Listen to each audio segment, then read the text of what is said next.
Voilà qu'un tuyau de plomb a crevé dans la salle de bain, éclaboussant soudain toute la maison de bas en haut. Mon Dieu, que d'eau, le plombier est venu pour réparer, mais il a déclaré... Alors là, c'est pas d'eau dont on va parler, c'est d'isolation.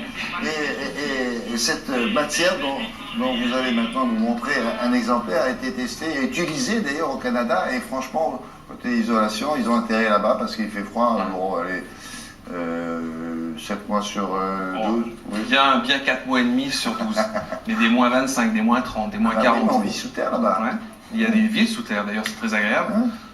Donc c'est un gros gâteau. Ben là, on le voit pas bien. Là, maintenant, c'est un gros gâteau fait d'eau, presque 1% d'eau et 99% d'air. Regardez, si je vous coupe ce gâteau, qu'est-ce qui va se passer? Eh bien, il est composé d'alvéoles, des micros... Vous bien coupé, vous pétez tout. Mais... je voulais voir où était la fève. Il s'applique bien. Je voulais voir où était la fève. Eh bien, il n'y a pas de fève justement, c'est vraiment dense et ce sont des microbules, voilà, qui sont, regardez, c'est tout doux à l'intérieur, des microbules, il n'y a pas de trou. C'est comme du coton. C'est comme du coton, c'est tout doux. Mais si on appuie, ça fait de l'eau, non? Non, pas du tout, ça reste sec et justement, l'eau va être évacuée. C'est-à-dire que vous n'avez pas de rétention d'eau dans vos murs. Si vos murs sont légèrement humides, eh bien, l'eau va passer à travers.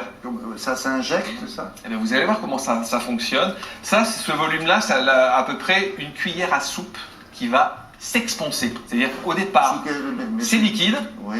Et au contact de l'air, ça va gonfler et prendre sa place. Vous allez voir, c'est assez impressionnant. Mais après, on ponce, on fait quoi? Sinon, vous allez justement appliquer cette mousse contre le mur, elle va s'expanser et ensuite on va habiller avec un BA13 ou du bois. Un BA13, c'est-à-dire du plâtre ou du bois. Oui, je parle technique, un BA13, un gros BA13 après. Avec des chilles de 12. Justement, regardez, c'est assez gonflé.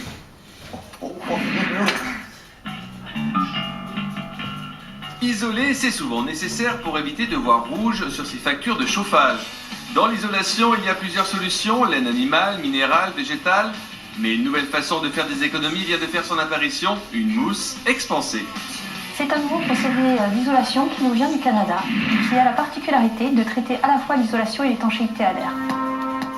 Une matière expansée, utilisable surtout pour une isolation extérieure, ce qui évite de perdre de la place à l'intérieur. Alors, une petite mousse? Cette mousse, c'est un mélange de produits issus de la chimie, quand même, parce que quand vous voyez son expansion, elle est très très rapide.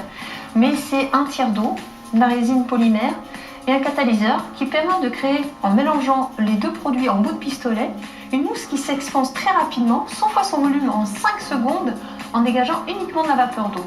Le produit, quand il est constitué, en réalité, du fait de sa très rapide expansion, eh bien finalement, il va contenir 99% d'air et 1% de chimie.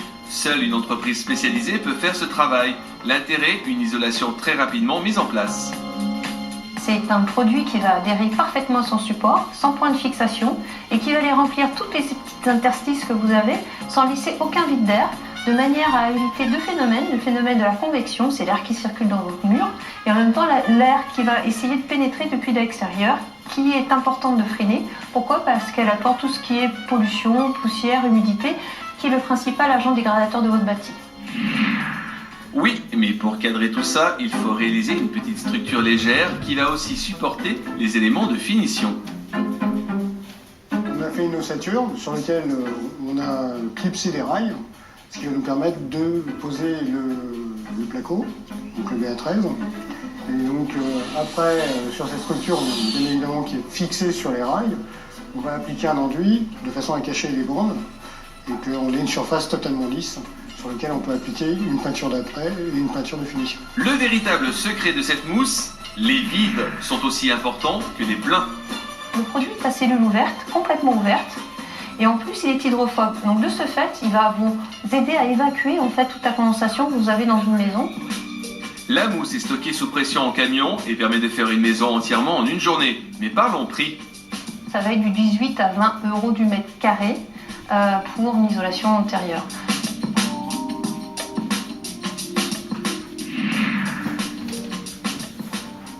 Alors plusieurs questions quand on a vu ça. C'est l'image qu'on voit là, c'est en temps réel, C'est en temps réel, C'est-à-dire quand on n'a pas accéléré Ça l'image. enfle comme ça. Ouais, c'est tout de suite, dès que c'est au contact de l'air, ça prend son volume, ça prend sa place. Et Mais on en met avec très peu, même pas 1 millimètre. Vous avez vu que ça prend Des presque. petites bestioles qui mangent la laine de verre, Là, ça ils bouge bouge pas. Non, ils ont pas de place. Vous voyez, ça rentre dans toutes les fissures, dans toutes les anfractuosités de la maison. Donc vraiment, ça prend sa place. Et on a Pendant suffisamment de recul de 25 ans. l'existence. 25 ans. Ah, ça fait 25 Ah, ans que ça 25 ans existe. que C'est ça existe 25 au ans que Canada. ça Ça fonctionne. commence à venir en France, mais ça fait 25 ans. Ça coûte cher. 18 € par mètre carré. D'accord. Voilà. C'est épais comment? C'est-à-dire que 10 ça vous centimètres. bouffe, ça vous bouffe 10 votre pièce. cm plus le BA13, avec 13 Sur, mm. enfin, dernière question, sur une maison existante, si vous voulez rajouter ça, ou vous le mettez comment? Alors, vous le collez sur le mur? Soit on le fait en isolation intérieure, soit on le fait en isolation de comble, soit on le fait en isolation extérieure. Et là, il faut mettre un bardage. Souvent, Après, lorsqu'on- par-dessus voilà, ça, un il faut- bardage il en faut bois, par remettre, exemple. Oui, il faut mettre un habillage. D'accord. Voilà. Bon, Donc c'est pour l'extérieur et l'intérieur. Très bien. C'est très efficace. merci beaucoup. La bricoleuse qui est à côté de vous va s'intéresser aujourd'hui à Dominique Isserman, photographe fort connu en France et ailleurs, et qui est cette fois-ci encore un très joli